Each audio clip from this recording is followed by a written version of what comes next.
kemarin. Assalamualaikum warahmatullahi wabarakatuh. Waalaikumsalam warahmatullahi wabarakatuh. Selamat siang semuanya. Siang. Masih semangat? Pagi.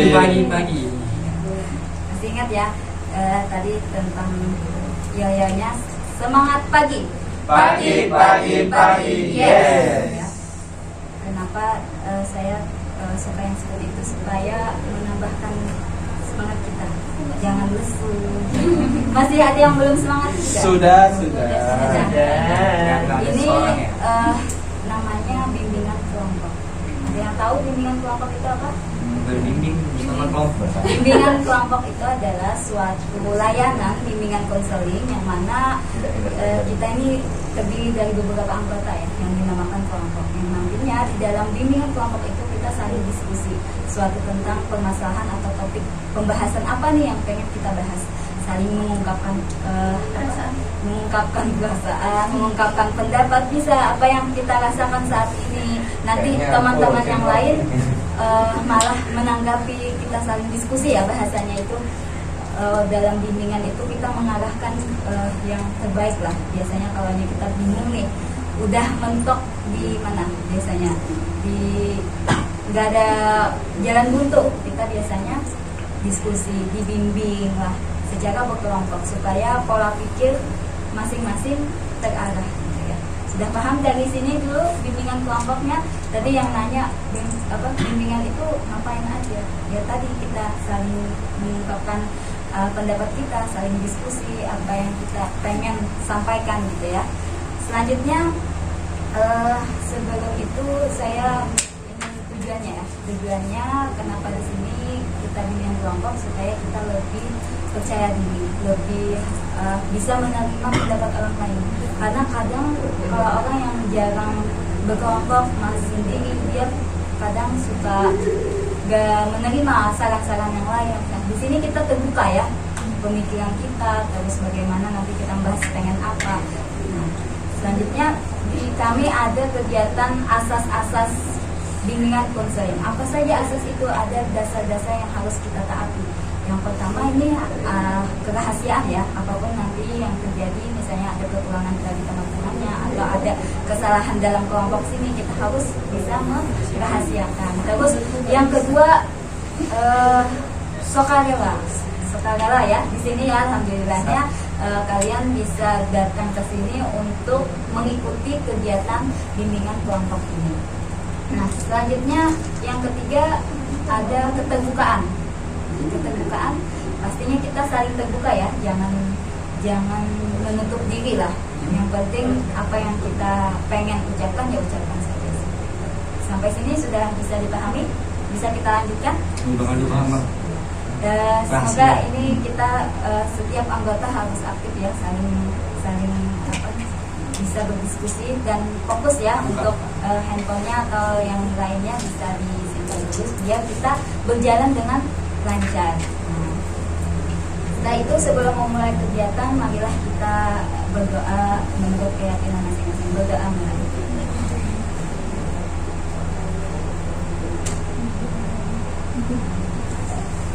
Berdoa selesai. Semoga berjalan dengan lancar. Sebelum memasuki kegiatan, kita terlebih dahulu perkenalan nih.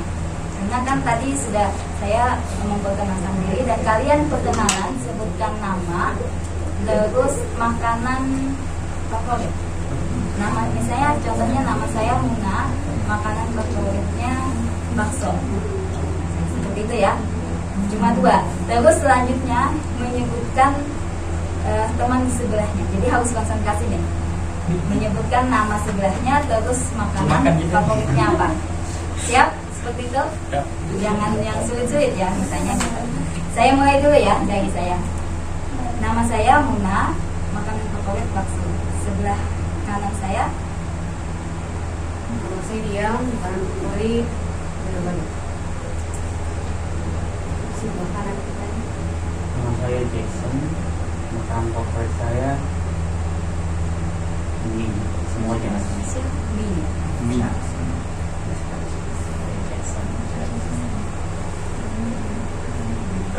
Nama saya Fadli, makanan jenis saya Makanan jenis makanan kesukaan saya segala yang Omnivora. Segala sisi. Contohnya salah satunya ya. kerupuk citato kerupuk Saya dikasih habis. Kerupuk bawang. Selanjutnya, anggaplah kerupuk bawang gitu ya. Nama saya dulu makanan favorit saya sate. Makanan saya.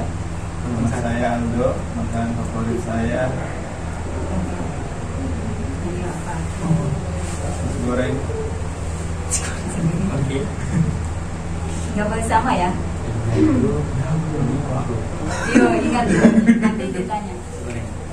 Nama Sambal. saya Mary. Es batu. Aduh, baik. Makanan kesukaan Lele. Coba terus bilang di sini Ya di tahu. Jepang. Kalau ada Lele. lele. Ada ini. Etis. Sebagai anda saya, Nama saya Dwi Angelina Putri. Makanan kesukaan saya cabai. Suka pedas-pedas. Serius? perkenalkan nama saya Mawar. Makanan kesukaan saya. Saya nggak pernah pilih-pilih, jadi semua jenis makanan saya makan. Pilih dong. Salah Cewek dong. satunya. Cewek banget ya. Complicated. Cewek banget. jengkol petek Makanan kesukaan saya mie ayam. Iya. Semua jenis mie. Iksan telur. Nomor apa? Sebelah kanan saya. Iksan telur. semua jenis telur berarti iksan telur Telur mata sapi. iksan Iya. telur Jangan telur-telur yang lain. telur puyuh telur ini Telur Telur burung puyuh. Lumayan ya, sudah mau kita mengungkapkan makanan. Ada pertanyaan dari saya. Yang makannya suka mie ayam siapa? Jangan angkat tangan dulu, biarkan temannya yang sorry. Kim. Terus kalau yang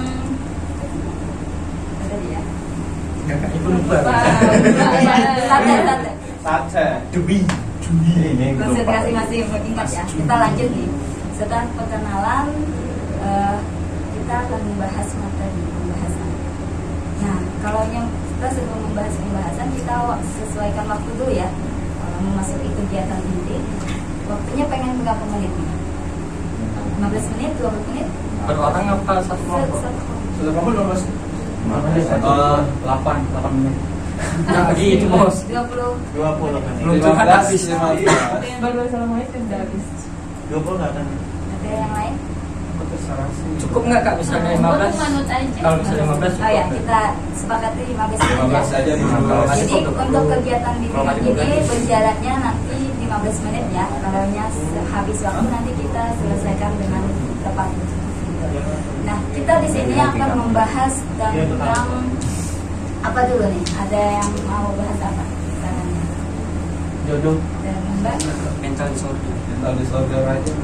pengen bahas apa? Mental Mental illness aja. Ada yang lain? Iya sih. Kebanyakan mental illness ya. Tadi kan Yo. apa yang tadi udah dibahas tuh, maksudnya Pengendalian diri kita lanjut pengendalian dulu. diri, terus karakter dari seorang anak, terus gimana sampai umur berapa. Terus sekarang tadi kan misalnya ada bahas tentang karakter seorang anak, ada yang tinggal sama orang tua, ada yang tinggal sama nenek. Nah, sekarang kita mau bahas, maksudnya kalau bisa bahas tentang kekecewaan anak, karena dari tadi kita bahas karakter itu juga ditimbulkan dari sebuah kekecewaan seorang anak gitu, karena yang mungkin ada yang keluarganya broken home, ada yang keluarganya mungkin ada yang orang tuanya meninggalkan mereka, kurang kasih sayang, kasih tinggal sama nenek dan lain sebagainya. Itu juga kalau menurut saya pengalaman seminar, karena saya juga guru seorang anak, saya mengajar di TK, jadi saya dapat pembimbingan mental, dan itu juga maksudnya jadi pembahasan karakter seorang anak. Kenapa sih di kelas mereka suka seringkali ngelamun, seringkali nggak fokus, mungkin ada masalah atau problem dari rumah mereka dan lain sebagainya. Kita bahas. Kita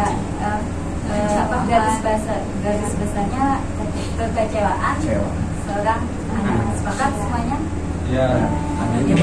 Jadi saya ulangi lagi ya. Nanti kita kita akan membahas diskusi, saling bertukar pendapat tentang bagaimana atau berbagi pengalaman tentang kekecewaan anak, atau nanti kita akan menemukan sebuah ilmu baru lagi ya kan, bertukar pendapat diskusi dengan waktu 15 menit, dan yang lain bisa aktif menghargai teman-temannya. Misalnya kita di sini bisa bagaimana mengetahui karakter teman, apakah menghargai temannya sedang berbicara, terus bagaimana gerak-gerik badan kita pun juga terbaca gitu, kalau kita benar-benar fokus dengan kegiatan ini ya, seperti itu.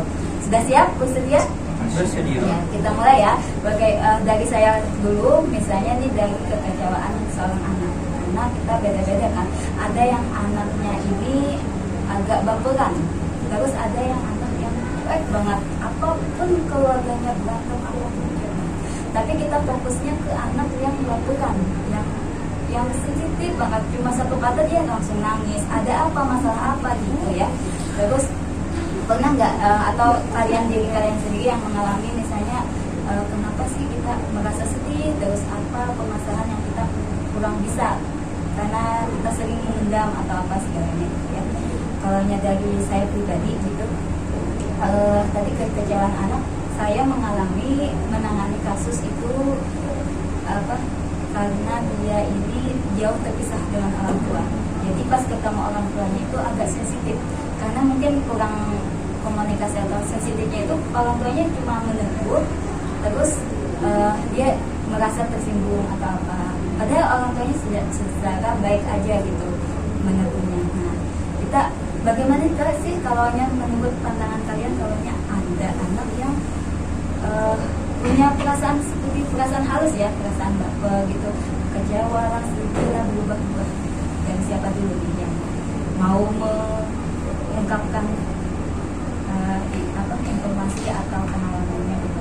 Siapa dulu yang mau angkat tangan? Kalau ya mungkin ini sekedar pengalaman aja ya Mas ya, saya bagikan. Kalau untuk saya pribadi, memang sebelum saya menjadi seorang guru anak, saya juga pernah mengalami itu di dalam kehidupan saya, gitu. Karena saya juga, mama saya meninggal itu dari saya umur 7 tahun. Terus papa saya nggak menikah lagi, saya hanya dibesarkan sama kakak-kakak saya.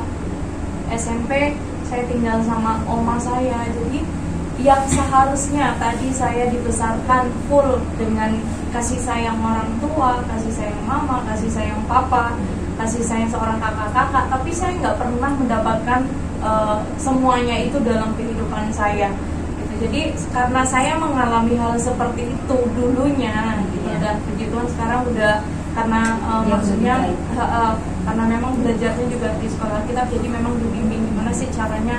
Dulu saya orangnya karena dibesarkan dengan cara seperti itu, saya bertumbuh menjadi anak yang keras, yang egois, nggak mau dengar-dengaran sama siapapun. Dan bahkan kalau untuk mau mendengarkan pendapat seseorang itu saya kayak gimana, ilfil gitu, kayak maksudnya kayak gimana sih gitu. Jadi saya tuh tipe cewek yang memang benar-benar cuek dulunya gitu. Tapi pas waktu hari berangsur hari, saya tuh kayak merasa kok saya seperti ini. Jadi semakin hari semakin saya bertumbuh, saya nggak pengen jadi diri saya yang seperti ini. Jadi saya pengen berubah gitu. Dan akhirnya Tuhan buka jalan, akhirnya saya dipertemukan dengan orang-orang yang bisa membimbing saya, dari orang tua angkat, orang tua rohani dan lain sebagainya. Dan saya bisa sampai sekolah seperti itu. Ya itu semua karena kemurahan Tuhan saja sih. Terus dari pengalaman saya ngajar anak-anak, karena saya guru TK, itu pas waktu ada satu kelas, ada memang beberapa anak mereka kalau datang ke sekolah, dan itu karena kita sebagai guru, sebenarnya kita sebagai teman-teman juga, masing-masing orang itu pasti bisa merasakan, bisa menilai teman kita nih kayak gimana sih sikap mereka gitu, pasti kita bisa ngerasa. Nah, pengalaman saya pas waktu di kelas itu ada anak-anak, dan memang sebelum saya tahu orang tuanya nih suka berantem, broken home, bahkan ayahnya selingkuh, ibunya selingkuh. Jadi anak-anak ini dia terlantar. Jadi anak ini dia terlantar, dia nggak dapat perhatian orang tua karena dia dibiarkan sendiri di rumah. Entah itu karena mamanya udah pergi sama selingkuhan, ayahnya juga udah pergi sama selingkuhan, jadi anaknya sendiri di rumah. Jadi anak itu sendirian duduk di rumah. Pas waktu sore-sore saya lihat, oh pantesan kayak saya ngerasa lain gitu. Anak ini kenapa sih? Saya coba cari dia punya problem, cari dia punya masalah, kenapa setiap dia datang ke sekolah nggak semangat, dia merasa kecewa, kayak memang kayak nggak ada harapan gitu, dia kayak benar-benar mengalami kepahitan, kekecewaan yang teramat mendalam dalam dirinya. Dan itu gimana caranya kita bisa memecahkan hal itu gitu loh. Jadi pertama kalau untuk saya pribadi mengatasi anak-anak seperti itu, saya lebih mengajak dia untuk bersama-sama. Saya tanya, ih kenapa sih, kenapa gitu, ada apa di rumah. Lama-kelamaan dia mulai terbuka, dia ajak dia doa, senang, belikan dia es krim, mungkin ya maksudnya untuk jadi dia merasakan kasih sayangku yang membuat dia itu bisa membuka semua masalahnya dia. Karena lebih baik kita membaca orang besar daripada anak kecil, karena membaca anak kecil itu sangatlah susah gitu loh. Jadi untuk mau membaca anak kecil, mau mengetahui masalah mereka tuh kita harus penuh dengan kasih sayang nih. Kita belum jadi seorang ibu tapi kita udah bisa merangkul mereka dengan kasih. Nah itu caranya, gimana sih caranya orang kecewa, anak-anak kecewa, cara untuk menenangkan mereka atau mencari solusi untuk membuka masalah mereka, kasih solusi buat mereka. Kalau anak-anak kan belum bisa kita kasih solusi ya, cuma kita bisa kasih nasihat. Nah di situ karena mereka kecewa, awalnya nggak mau dengeran, nggak mau ini, nggak mau itu, bahkan dia cuek di sekolah pun juga dia udah nggak fokus sama sekolah. Nah dari situ kalau kita udah mendapatkan hatinya dia udah merasakan kasih sayang kita yang sesungguhnya benar-benar tulus sama dia udah bisa membuka masalahnya semua. Di situ kita dapat hatinya dan kita bisa bimbing dia. Itu kalau untuk masalah pengalaman saya pribadi ngajar seorang anak, dan karena sebelumnya saya juga mengalami hal seperti itu, makanya saya juga dapat solusinya gitu. Gimana sih? Karena banyak anak-anak di sekolah tuh mereka mempunyai karakter yang berbeda, nggak sama kayak kita yang di sini, beda daerah, cara mendidik dalam keluarga yang tadi, terus gimana pertemanan mereka gitu, sama gitu. Di sekolah kadang-kadang kalau ada mungkin karena ejekan juga dan lain sebagainya, orang tuamu selingkuh gini, kamu tuh nggak punya mama, nggak punya papa yang suka memperhatikan kamu. Jadi dia tuh ilfil, mungkin dia sedih, dia baperan itu karena melihat kok bisa ya temanku mama papanya antar ke sekolah, karnaval diantar, wah disediain minum dan lain sebagainya. Itu mereka tuh kayak ngerasa sedih banget gitu, mereka kayak ngerasa gimana sih, aku kayaknya nggak layak deh buat hidup. Jadi mereka rasa minder, merasa sendiri. Kadang-kadang banyak teman-teman di sini juga yang tidak mengetahui kenapa sih mereka bisa seperti itu, padahal mereka tuh punya problem dalam diri mereka yang mereka nggak bisa selesaikan gitu. Jadi mereka butuh orang lain untuk membuka itu semua.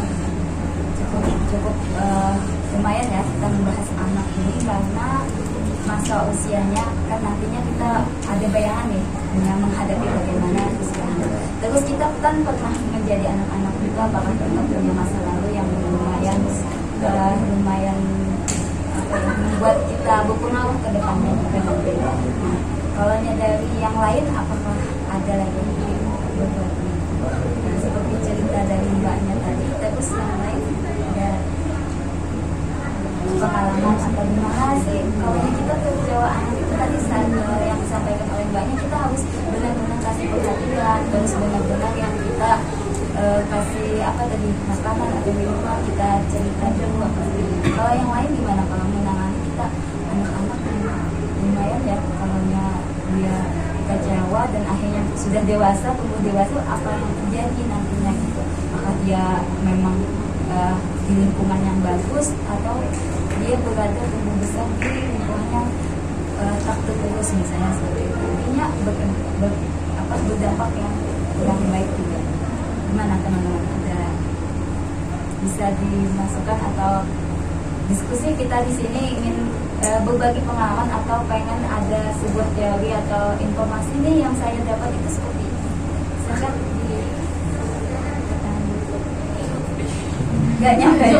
Soalnya ini misalnya kan mungkin yang 25 ke atas atau yang 24 ke atas kan udah pengen nikah kan, pasti gitu, pasti karena umurku udah tua nih, pasti pengen nikah gitu kan, pasti dia memikirkan tentang bagaimana cara menjadi anak.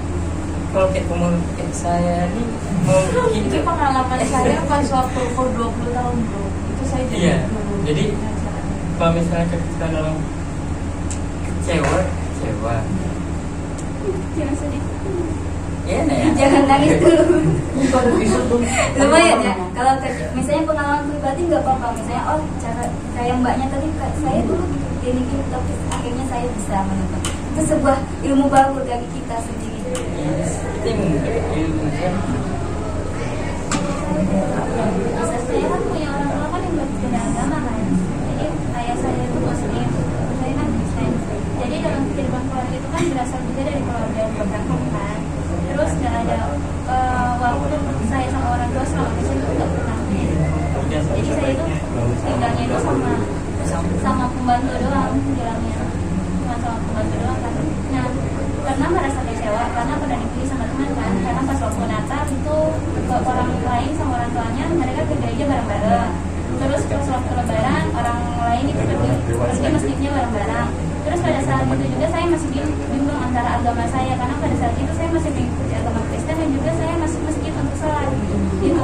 Jadi maksudnya dari usia saya yang sangat kecil itu kan, ya bingung kan, karena cuma dibawa ikut gitu aja kan, ya sudah. Tapi bagaimana saya nggak tahu kenapa, mungkin itu udah jalannya Tuhan kali ya untuk membentuk diri saya dari sekecil itu sampai bisa memikirkan oh iya saya nggak dapat kebahagiaan dalam keluarga saya. Nah bagaimana saya bisa, karena saya dikasih tempat untuk sekolah dari yang awalnya dari homeschooling akhirnya dipindahkan ke tempat sekolah normal biasanya formal. Di situ pertama kali saya bergabung itu di pramuka. Nah jadi saya mencari tempat yang memang betul-betul saya bisa dapatkan sesuatu yang memang tidak pernah saya temukan di dalam keluarga saya. Nah dari situ, dari pramuka itu saya bisa menemukan oh iya ternyata saya menemukan jati diri saya sebenarnya. Nah gitu, maksudnya untuk anak kecil yang seusia kayak saya itu kayaknya nggak semua orang bisa, maksudnya nggak semua anak bisa gitu. Tapi ya karena mungkin dengan keadaan bisa membentuk pribadi saya jadi lebih dewasa gitu. Karena memang nggak tinggal sama orang tua, maksudnya ya orang tua cuma tahu ngasih uang terus kerja, tapi kita nggak hidup sepanjang itu sama mereka gitu loh. Jadi udah diombang-ambingkan kan gitu. Jadi ya kembali untuk anak kecil mungkin yang baperan, yang mungkin nggak baperan sih, aku bukan orang baperan sih anaknya. Jadi udah kayak nggak baperan sih. Jadi ya mungkin dengan keadaan membentuk emosional saya itu lebih kuat gitu loh. Jadi apapun yang dilakukan orang juga saya tidak merasa baper gitu. Jadi ya tergantung dari udah terbentuk secara alami gitu aja, karena memang keadaan yang memaksakan untuk lebih dewasa gitu. Jadi itu pengalaman dari saya sih, karena dengan usia yang sebelia itu kayaknya untuk diikut diiring-iringi gitu pasti bakalan diiringi itu kan. Tapi saya bisa membawa diri saya sendiri untuk ke arah yang lebih baik sampai saat ini sih. Bagus sih, kalau kita pasti kecewa itu pasti ada sedikit banyak ya, entah itu di usia anak-anak, remaja, tapi di sini kita diskusi bimbingan bagaimana kita bisa berbagi informasi. Siapa tahu kan ada juga kita nantinya menghadapi permasalahan yang ada ke depannya. Oh teman saya udah bisa membawa diri, membentuknya seperti mbaknya tadi. Saya anak-anak misalnya ikut mencari organisasi yang lebih bisa lah mengarahkan saya lebih baik lagi. Kalau yang dari lain, kita di sini saling bertukar informasi ya.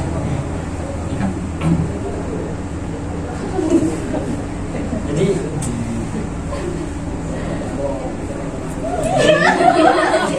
kami nungguin mau ngomong apa dulu gitu.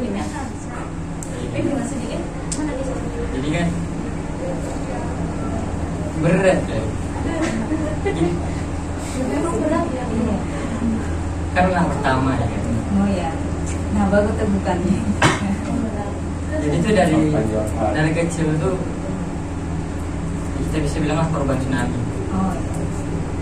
Nah tsunami itu kan istilahnya kayak renew atau bangun yang baru rebuild lah, bangun yang baru lagi. Dari kecil apa ya kayak kok aman gitu. Karena di dalam otak pun ya mending nggak punya bapak daripada punya bapak tapi kamu nggak ngapain. Mungkin ya teman-teman bisa lihat ketawa-ketawa senang kan, tapi satu sisi juga ini kak, kadang paling nggak bisa tuh dia apa ya, kalau mama tuh dia apain yang dipikirkan sekarang tuh kalau misalnya tamat dari kuliah dapat kerja bawa mama ke sini, kalau ini ya Jakarta mungkin karena memang tapi kerja di sana pengen gitu ngomong ke papa gitu, kau tuh cowok, kau tuh tanggung jawab, nah itu berat karena selalu bilang ke mama kan, mama bilang gara bangnya habis aku bilang jangan seburu-burunya orang tua bang.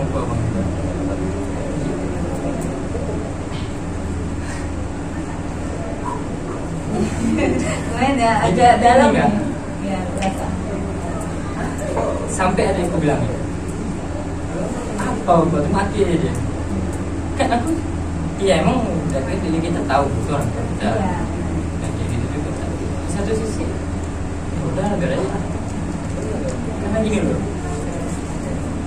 uangku kuliah juga dari mama, uangku di sini dari mama, semua dari mama. Bapak tuh astaga bacot banyak. Iya. Gak apa sih kita sini lebih peluang karena namanya punya. Dia bilang gini, abang ini abang anak kita harus gini Iya. tapi dia nggak kesadar itu segitu. Pernah sekali dia, adik udah pegang pisau. Bukan sebagai abang nggak mungkin 100, nggak mungkin kan. Tahan, jangan dengar pula, jangan nanti asal. Padahal udah mati, pengen tapi ya teringat kata-kata mama lagi, jangan seburuk-buruknya orang tua itu sampai sekarang tuh ya kadang lagi main HP sendiri keluar sendiri mata, lagi jalan santai keluar sendiri air mata, lagi main sama orang ini tiba-tiba kepikiran dia orang kita ketawa ya super ketawa lagi bipolar apa namanya itu gitulah pokoknya. Jadi pas kebetulan kemarin Bang Aldo ini dia speech-nya tentang mental disorder.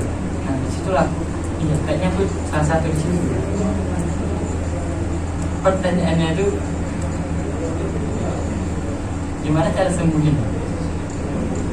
Karena kalau kita bilang teman banyak yang senang banyak yang senang tapi nggak dapat ketenangan. Apalagi nih kalau misalnya diam terlalu lama ada ya kiranya kalau nggak ke rumah tahu dari kakak atau dari teman-teman. Lumayan ya pengungkapan perasaannya, teringat lagi ya, mohon maaf nih karena sudah tertumpuk mungkin ya ini tertumpuk dan akhirnya di sini yang bisa diungkapkan. Tapi kita proses juga karena mengingat rasa kecewa itu lumayan waktunya kita untuk menyembuhkan. Sebenarnya poin pertama itu bisa menerima kecewa itu apa? Memaafkan. Kalau kita selama hidup kita nggak pernah bisa memaafkan, kita masih kecewa. Gini loh, lebaran tuh kalau di Banda itu salam, nangis, maaf ya ini. Kalau aku bilang kasarnya kayak tai lah. Itu jadi kalau kakak bilang maaf sama aja buat lagi. Maksudnya kita gini ya, kekecewaan dalam diri sendiri atau kekecewaan mohon maaf bukannya kita punya mengatakan gampang tapi kan setiap individu beda. Ada juga yang agak sulit tapi kita bisa kok selesaiin dengan kita dengan diri sendiri, tapi minta bantuan sama orang lain supaya memecahkan yang rasa sakit ini ya, kecewa nanti teringat lagi sakit bencinya sebenarnya nanti kita bisa berdamai. Kalau kita nggak bisa berdamai, ya nggak usah, setidaknya kita bisa menenangkan diri sendiri aja. Pernah nggak mencoba seperti itu? Pernah nggak kakak orang basket jam 12 malam? Main basket. Jam 12 malam. Jam 12 malam sampai jam 3 pagi. Pernah ngelakuin itu, cuman gitu deh. Selain itu, nanti kita bahas lagi ya ini. Kalau dari yang teman-teman lain ada Aku boleh. santan apa? Santan.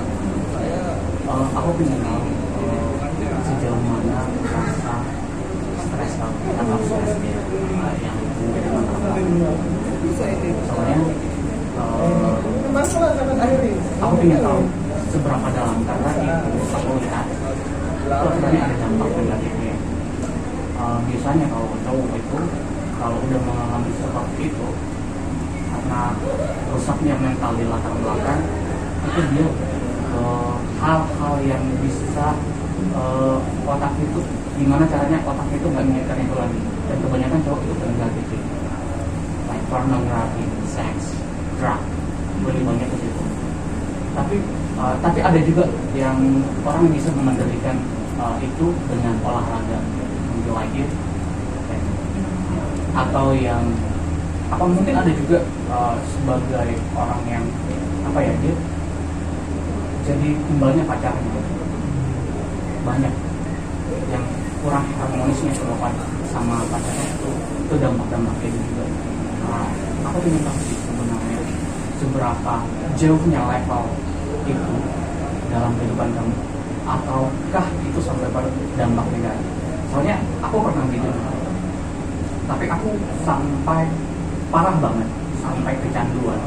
Artinya rasa apa ya, rasa pernah nggak sih otak itu nggak fokus, selalu nggak fokus, dan just 5 menit aja untuk tutor menerangin misalnya, lu udah terbayang mata lebat kamu karena nggak merasa itu salah satu akibat itu sebenarnya. Itu artinya kita udah di masa itu paling dalam lah gitu. Jadi itu dulu sih. Tapi aku cara membuatnya gini. Untungnya aku punya sponsor. Aku beberapa yang membantu sih. Aku masuk ke situ. Jadi masalah konselor semacamnya itu aku paham lah. Termasuk juga aku konselor orang juga kemarin. Lalu selain itu juga apa ya? Di sini lah kamu apa ya? Kamu terimanya atas dirimu. Agama juga bisa membantu itu. Maksudnya bisa mengobati itu.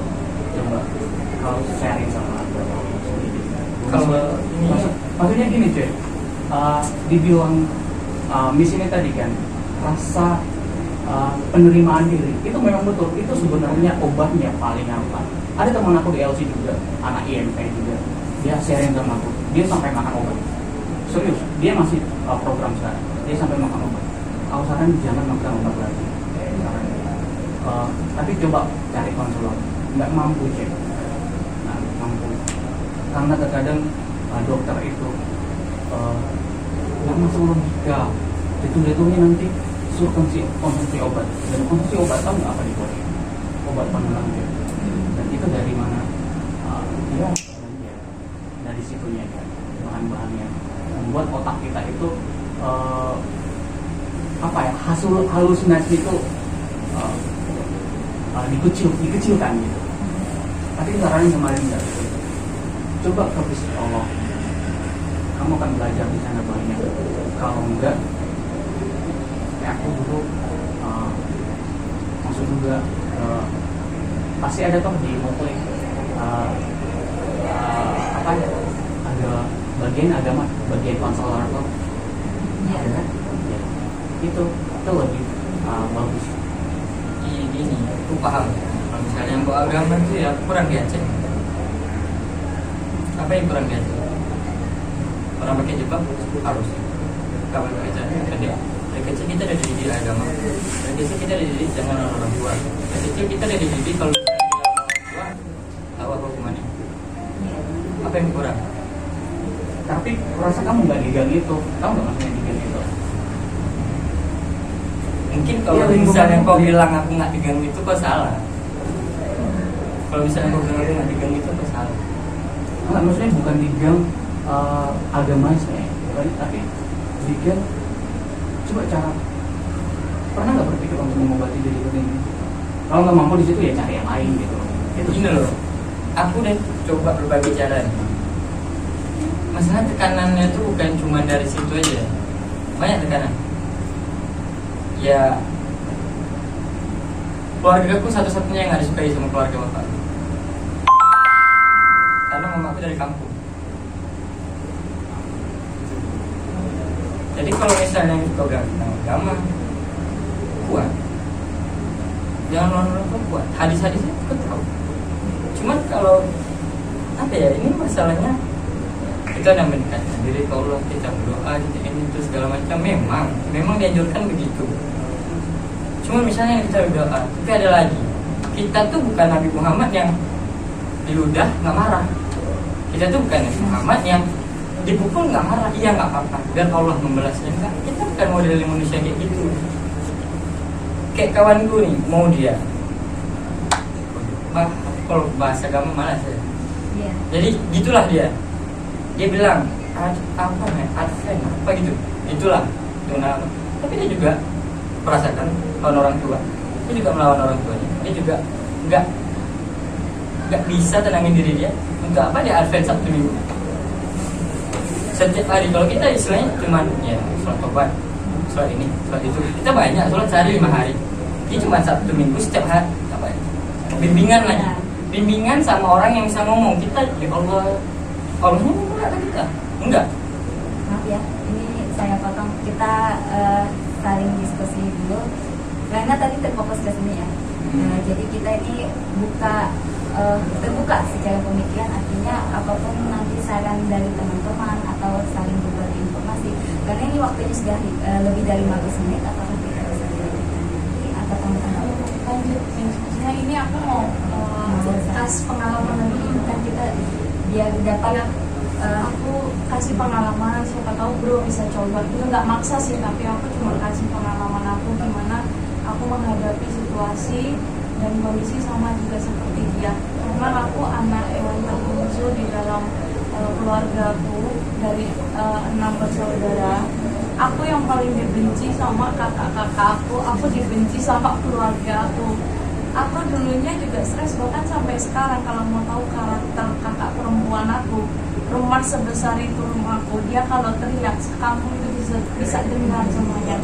Bahkan kalau dia maki-maki aku, ya mungkin karena dia juga yang seperti tadi, dia dibesarkan dari keluarga broken home.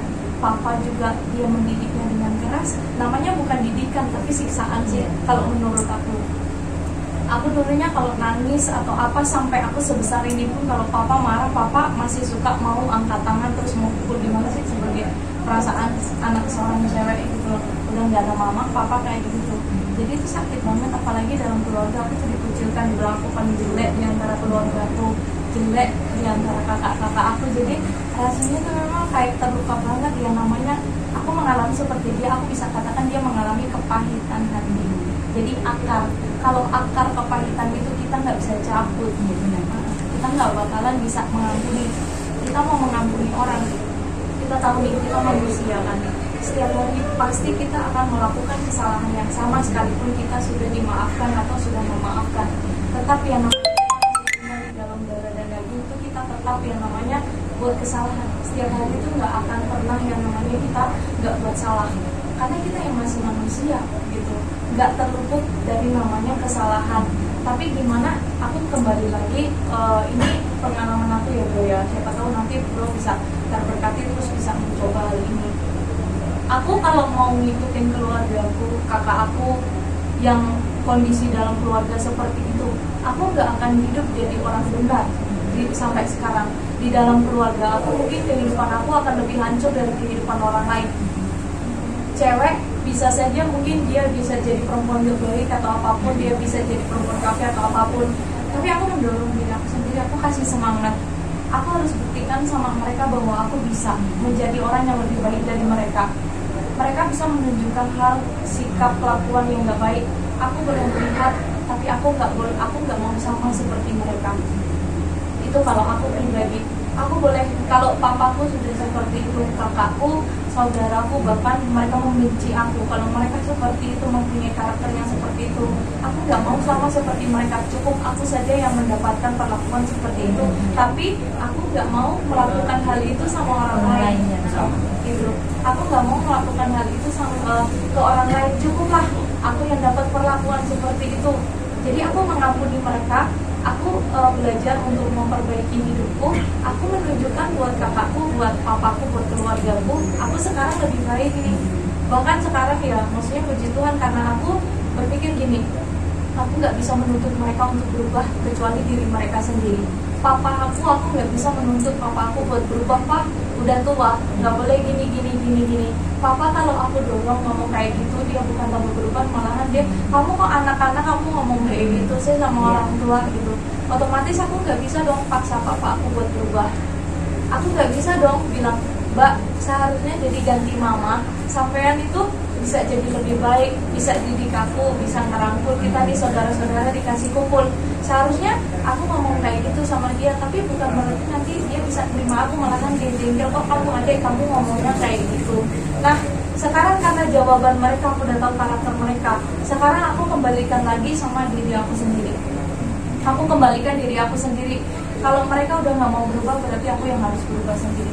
Gimana menyikapi keluarga? Aku lebih banyak berdiam diri. Apa yang harus aku kerjakan, aku kerjakan. Aku melakukan apa yang baik. Sekalipun mereka membenci aku, mereka nggak ngomong sama aku, tetap aku kasih suara. Gitu. Aku tetap makan Mbak, makan Pak. Gitu. Aku sediain. Jadi aku melakukan apa yang baik di dalam rumah aku. Terus itulah yang membuat hati aku damai, karena sekalipun mereka berbuat jahat, aku bisa melakukan hal yang baik buat mereka. Itulah yang membuat hati aku mulai mengampuni sekalipun aku mengalami kepahitan. Tapi dari hal yang seperti itu, perubahan dari dalam diri aku bisa menerima keadaan keluargaku, aku bisa menerima keadaan saudara-saudaraku yang memang karakter mereka seperti itu. Udahlah, gak apa-apa. Yang intinya sekarang orang lain lihat diriku bisa mengubah keluargaku, situasi, kondisi dalam keluargaku sekarang bisa menjadi lebih baik lagi. Dan aku sebagai seorang anak perempuan dan anak yang bungsu, sekarang kalau ada masalah aku yang dipanggil, aku yang disuruh nyelesain masalah. Ya enggak sih, maksudnya masuk akal. Karena gini, ketika kita menunjukkan sikap yang baik, dan udahlah kalau memang papa nggak bisa berubah, nggak apa-apa. Itu nggak bisa dorong, nggak bisa paksa tanpa keinginan dari orang itu sendiri, dari papa itu sendiri. Jadi kita nggak bisa memaksakan seseorang untuk berubah. Saat ini juga yang namanya manusia, orang tua kita, saudara kita itu akan tetap melakukan kesalahan, bahkan sepanjang hari, bahkan juga udah mengampuni, udah ini, sama aja besok bikin kesalahan lagi, sakit lagi gitu. Ya intinya kita harus bisa menerima diri kita pribadi sendiri, terus kita melakukan hal yang baik aja buat mereka, supaya mereka lihat, oh iya, nanti akhirnya mereka sadar sendiri, kok anakku lebih baik ya dari aku, kok adekku lebih baik ya dari aku, tanpa disadari dengan seiringnya waktu. Ya memang bukan saat ini, tapi untuk masa kedepannya, kalau kita merubah diri kita untuk lebih baik lagi, mereka akan sadar sendiri. Tanpa kita sadari, mereka sadar sendiri. Nanti mereka yang akan melihat. Mungkin mereka nggak katakan sama diri kita, kamu berubah, oh kamu jadi lebih baik, tapi mereka mulai menghargai kita, ya mereka mulai merasakan. Dan itulah perubahan yang aku lakukan selama ini. Aku sebagai sosok seorang wanita yang mau dibilang tersakiti, hati aku mengalami sangat pahit, aku mempunyai akar kepahitan yang susah untuk dicabut. Dulunya aku susah buat mengampuni, pengennya balas dendam. Banyak sekali ya, lumayan kita proses penyembuhan diri itu bagaimana dari sini lah, kenapa dengan kelompok itu kita dapat mungkin kita belum merasakan di posisi masnya ini, di posisi dua, tapi kita di sini dapat bagaimana kita ternyata kita hamil ternyata bisa lagi itu maksudnya itu dari pengalaman aku pribadi. Mungkin brother bisa coba masuk di dalam keluarga, gak usah memikirkan papa. Kalau memang papa seperti itu, biarkanlah dia seperti itu. Nanti dengan seiringnya waktu, tugas kita sebagai anak hanya mendoakan, karena sikap dan karakter manusia yang bisa mengubah itu hanya Tuhan aja. Jadi kita nggak bisa mendorong papa kita untuk berubah saat ini, nggak bisa. Jadi memang kita yang harus sendiri pribadi mengubah diri kita. Nanti lama kelamaan bapak brother juga akan sadar kok dia akan malu dengan dirinya sendiri. Kan itu kan kalau misalnya kayak kakak bilang baik dalam keluarga ya aku tetap baik. Kalau misalnya kayak kakak bilang kasih makanan Ya maksudnya itu contoh. sama kok, aku juga udah ngelakuin kayak kakak. Ya aku cuman yang aku rasain yang paling takut itu cuman satu, mama tuh jangan diapa-apain gitu. Cuman kalau misalnya gimana ya, karena nggak merasakan langsung gitu. Karena gini kak, kita tuh diajarin mama tuh 9 bulan kan ya, tapi kalau mama kita tuh diapa-apain istilahnya tuh jangan sampai mama itu tuh lecet gitu. Jangankan orang, adikku tuh dia bilang apa gitu, kasar lah buat mama, langsung gue yang penting mama aku nih sebiji nih, jangan ada yang ganggu. Kalau misalnya menerima, aku menerima. Kalau misalnya bapak aku gitu ya, aku terima. Bapak aku, ke bapak orang, gimana aja. Cuman kalau ya contoh nih orang. Jadi brother takut kalau mama ini dipukul sama papa. Papa tuh nggak main tangan, Tapi main kata-kata. main kata-kata. Ya itu. Aku tuh kan nggak kuat kalau misalnya mama aku ini nangis. Kalau mama aku ini nangis, aku udah pikir, panjang pikir. Gimana kalau aku pulang? Gimana kalau aku di rumah aja? Gimana kalau aku masuk merantau? Karena gini brother, semua namanya manusia itu pasti karakternya itu ya kita ya seperti kembali tadi kita nggak bisa merubah gitu. Karena ini yang namanya kalau kita mau menjaga terus brother, mamaku juga kayak gitu sampai meninggal itu bahkan disiksa. Papaku main tangan, papaku main kata-kata. Aku alami itu semua, makanya kenapa aku bisa jadi sosok seperti sekarang karena aku alami semua.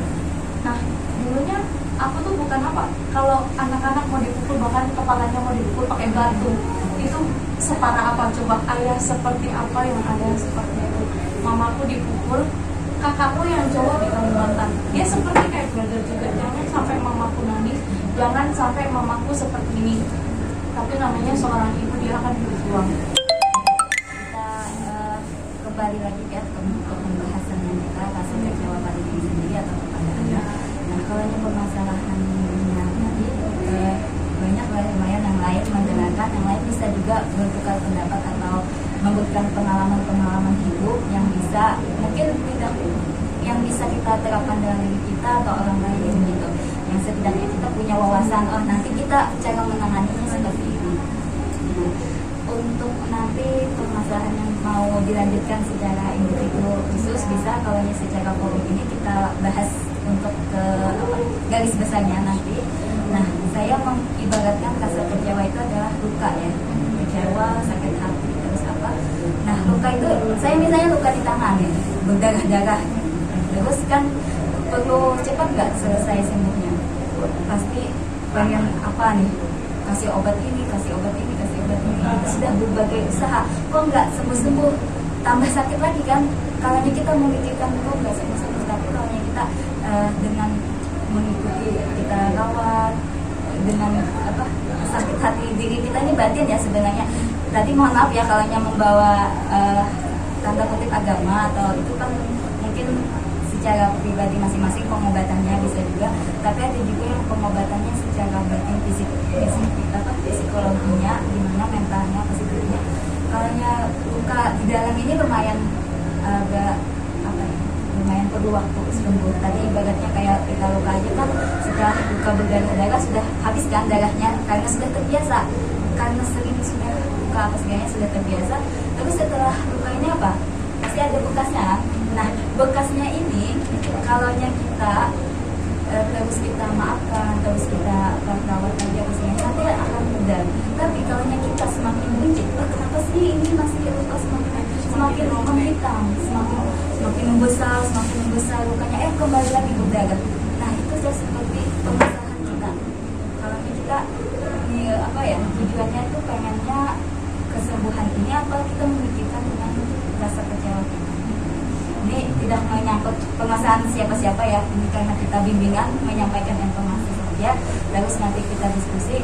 Saya membuka setelah ini kalau yang mau konseling bisa mencurahkan apapun apa segalanya, karena saya paling suka konseling itu mengungkapkan biar plong sampai nangis biar apa, setelah itu apa dia dapat hasilnya gini, oh ternyata saya menemukan oh tujuan saya yang awalnya hitam jadi terang gitu, dia merasakan dengan dirinya sendiri gitu.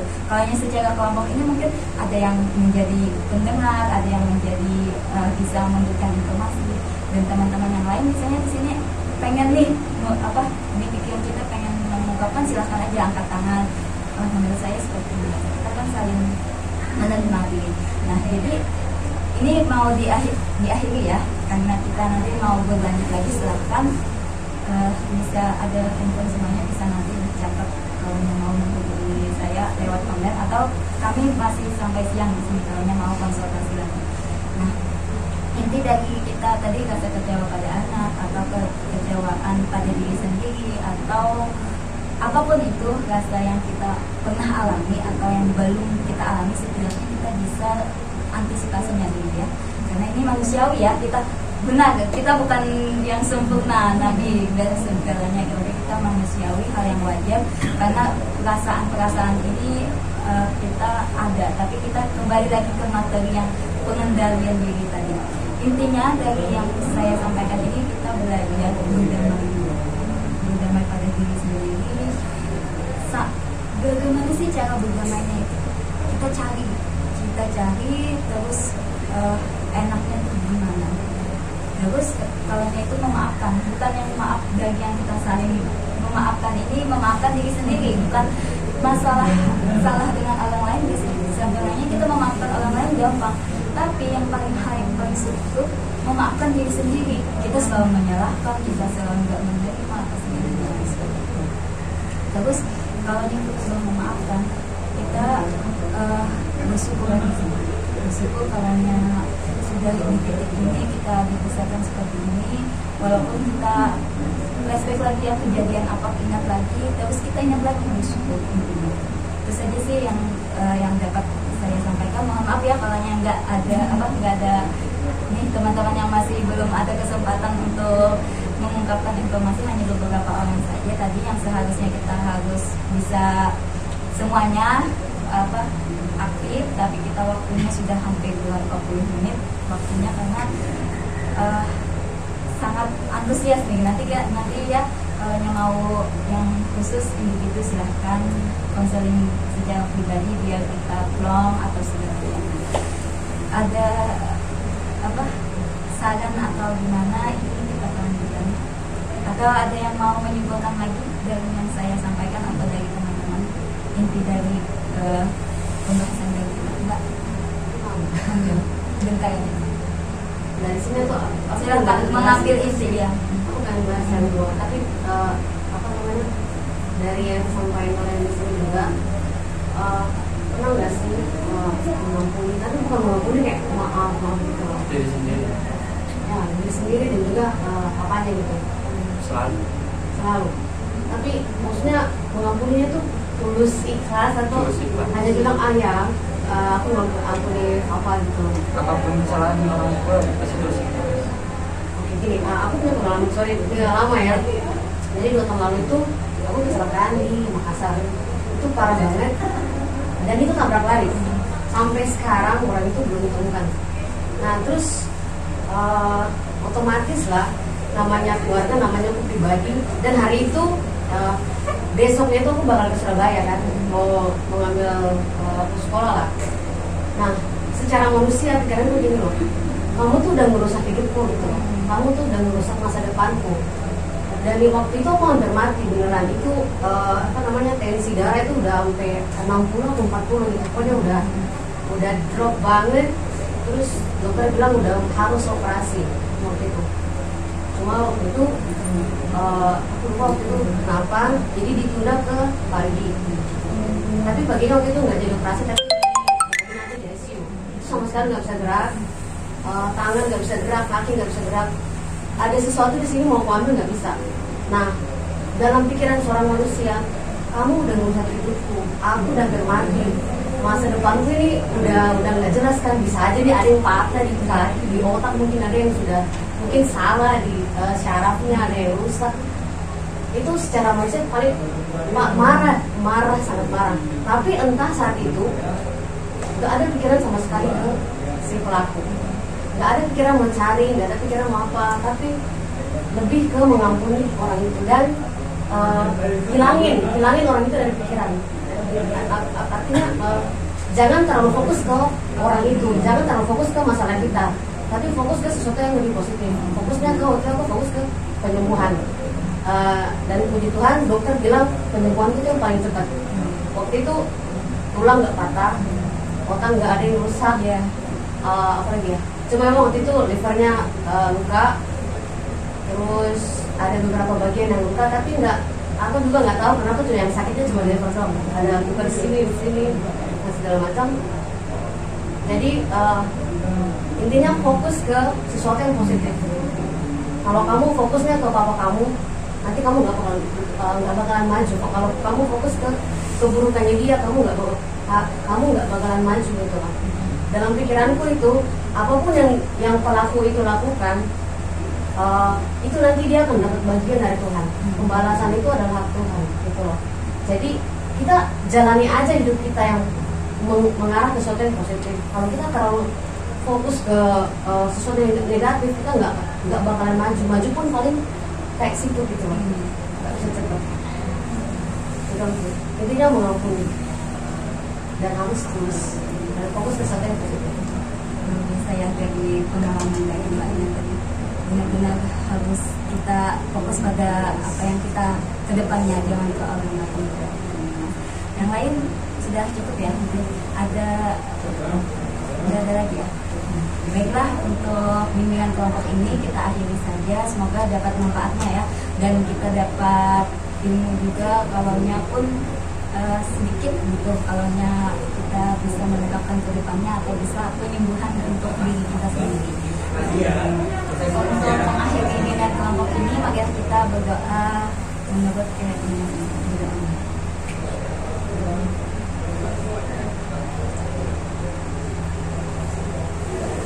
Sudah selesai.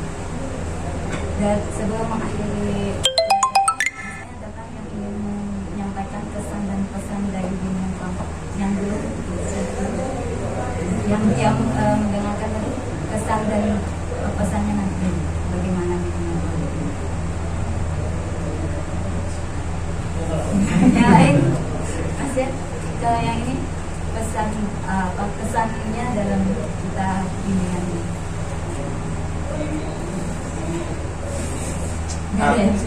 Kesannya kita bisa bertukar pikiran, bertukar masalah dan mencari solusi sama-sama, meskipun masih mungkin ada yang belum terselesaikan dari masalah tersebut, tapi kita masih mengambil garis besarnya bahwa setiap permasalahan pasti ada jalan keluarnya, tergantung dari pribadi sendiri menyikapinya dan cara penyelesaiannya masing-masing. Dari situ kita semua dapat bertukar pikiran, bertukar masalah, bagaimana penyelesaiannya, meskipun waktunya tidak banyak, tapi waktu yang ada nih kita manfaatkan semaksimal mungkin, dan semuanya pasti dapat dari inti dari permasalahan dan kelompok bersama ya. Terima kasih atas kesan dan pesannya tadi. Ada yang lagi atau sudah mewakili? Sudah lumayan banyak waktu. Mohon maaf tadi ada tambahan waktu juga, kita perjanjiannya sepakatnya sedikit, tapi ternyata pembahasan kita lumayan panjang banget, dan ini sesuatu bagi saya pribadi banyak ilmu yang didapat dari kalian juga. Ternyata pengalaman hidup itu semakin kita banyak kejadian masalah itu semakin kita bisa menanganinya gitu, bisa mengontrol ya, mengendalikan dan mengambil hikmah apa yang sudah terjadi. Terima kasih. Wassalamualaikum warahmatullahi wabarakatuh. Selamat siang semua.